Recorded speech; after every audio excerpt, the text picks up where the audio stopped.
ಒಂದ್ small game ಆಡೋಣ. ಸರಿ ಆಡೋಣ. ಇಲ್ಲಿ 4 ನಂಬರ್ ಇದೆ. ಈ 4 ನಂಬರ್ ಇದೆ, ಯಾವ್ದಾದ್ರು 3 ನಂಬರ್ ನೀವ್ ಹೆಂಗ್ ಬೇಕಾದ್ರೆ ಹಂಗ್ ಯೂಸ್ ಮಾಡ್ಕೊಂಡು ಟೋಟಲ್ ಮಾಡಿದ್ರೆ 20 ಬರ್ಬೇಕು. ತಗೊಳ್ಳಿ, ನಂದು 200 ರೂಪಾಯಿ ಬಿಡ್ಸು. ನಾನು ಇಡ್ಬೇಕಾ? ಮತ್ತೆ ಸರಿ ಇಡ್ತಿದ್ದೀನಿ ನೋಡು.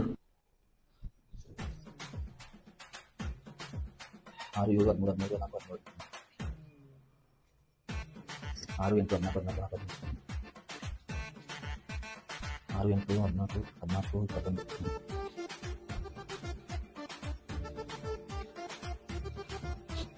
21 8 12 12 7 14 ಬರ್ತಾ ಇಲ್ಲಮ್ಮ ಇದು. ನೀ ಮಾಡಿ ನೋಡು.